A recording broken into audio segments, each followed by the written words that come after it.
भाई देखो, सबसे पहले तो ये समझो कि इस क्वेश्चन में आपको क्या बोला गया है। इस क्वेश्चन में आपको बोला गया है कि भाई एक हमारे पास रेगुलर हेक्सागन है। रेगुलर हेक्सागन का मतलब हो गया जितनी भी ये 6 साइड्स आपको गिवन है ये सब मैग्नीट्यूड में सेम है। ध्यान देना, मतलब इन सब की लेंथ सेम है। ठीक है, यहां पर A B C D E F तो ये दे रखा है, और इसका जो सेंटर है वो क्या है, ओ।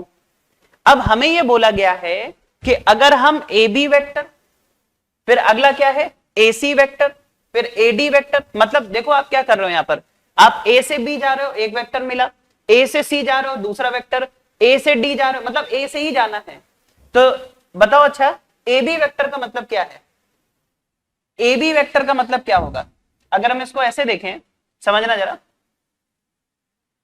आप जरा समझिएगा, इसमें जिन वेक्टर्स की बात की है कौन कौन से, काफी अच्छा क्वेश्चन है।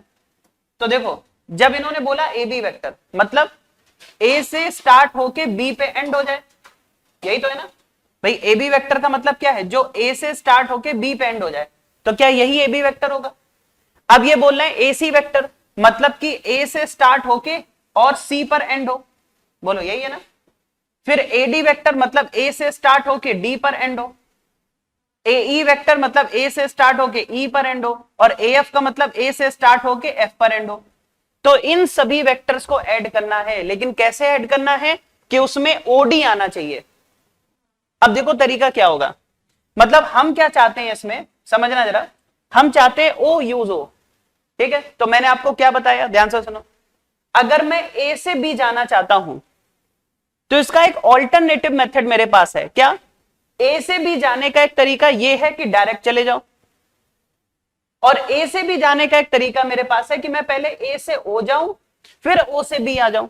मतलब यह हुआ कि अगर मैं ऐसे लिखूं, ध्यान से सुनना, अगर मुझे ए बी लिखना है तो ए से बी जाने का तरीका क्या है, पहले मैं ए से ओ फिर ओ से बी। बोलो सही है, क्योंकि मैंने आपको क्या बताया, वेक्टर के केस में इंपॉर्टेंट है इनिशियल और फाइनल, बाकी कुछ भी इंपॉर्टेंट नहीं है। तो अगर आप ए से बी जा रहे हो तो भी आप ए से बी पहुंच रहे हो, आप ए से ओ और ओ से बी जा रहे हो तो भी तो ए से बी ही जा रहे हो। बात समझ में?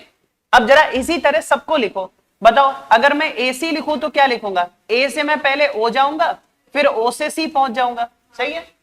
अगर मैं ए से डी जाता हूं, मतलब ए डी, तो ए डी जाने का तरीका क्या है, ए से ओ और फिर ओ से डी पहुंच जाओ, समझना।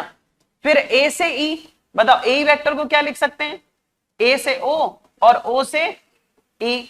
इसी तरह से अगर मुझे ए एफ वेक्टर लिखना हो तो मैं क्या लिखूंगा, ए से ओ और ओ से एफ।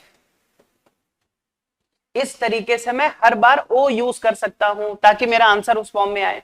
अब जरा ये बताओ, अगर मुझे इन सबको ऐड करना है, ठीक है, समझना जरा, अगर मुझे इन सबको ऐड करना है, इधर तो सब ऐड हो जाएंगे जो हमें चाहिए, इक्वल टू, जरा बताओ 1 2 3 4 5 कितने ए हो तो 5 टाइम्स ए हो तो यहां हो गया। अब जरा समझना, ओ बी ओ सी ओ डी ओ ई ओ एफ, सुनो सुनो ध्यान से, अब इनको संभालना है आपको। वही, अब देखो क्या करना है इसमें, जैसे ओबी है, अब आप मुझे बताओ ओबी कौन सा वेक्टर है। देखो यहां पर ओबी क्या है, तो ओ से स्टार्ट होके बी पे एंड हो, बताओ यही तो है ना ओबी। और बताओ ओसी क्या है, ये हो गया ओसी, ठीक है। बताओ ओडी क्या है, ये हो गया ओडी। उसके बाद ओई क्या है, ये हो गया ओई। इसके बाद बताओ ओएफ क्या है, तो ये हो गया ओएफ। अब तुम ध्यान से देखो तो यहां पर आपको कुछ वेक्टर्स एक दूसरे को कैंसिल करते हुए दिखाई दे रहे होंगे, है ना। देखो बताओ ओसी और ओएफ ये मैग्नीट्यूड में सेम और डायरेक्शन में ऑपोजिट है, कैंसिल हो गए, है ना, बिल्कुल ऑपोजिट है ना। इसी तरह से ओई और ओबी एक दूसरे कैंसिल कर देंगे क्योंकि मैग्नीट्यूड में सेम है, डायरेक्शन में ऑपोजिट है। तो इन पांचों का सम अगर देखें, इन चार का सम तो 0 आ गया, लास्ट में एक बच गया ओडी, क्या बच गया, तो इन पांचों का सम आएगा ओडी। बोलो आएगा कि नहीं आएगा। अब जरा एक चीज समझना, एक और मजेदार बात, आप ए से ओ जाओ, देखो इधर देखो, यहां समझो सब लोग, आप ए से ओ जाओ और ओ से डी जाओ, ध्यान से देखो भाई, ये कौन सा वेक्टर है और ये कौन सा वेक्टर है, बताओ।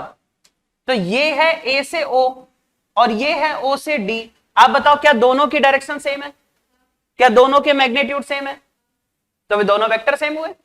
भाई वेक्टर में होता ही क्या है, मैग्नीट्यूड और डायरेक्शन। अगर दो वेक्टर सेम मैग्नीट्यूड के हैं, सेम डायरेक्शन में है, तो इक्वल होंगे, यानी कि जो एओ है वही क्या है, ओडी।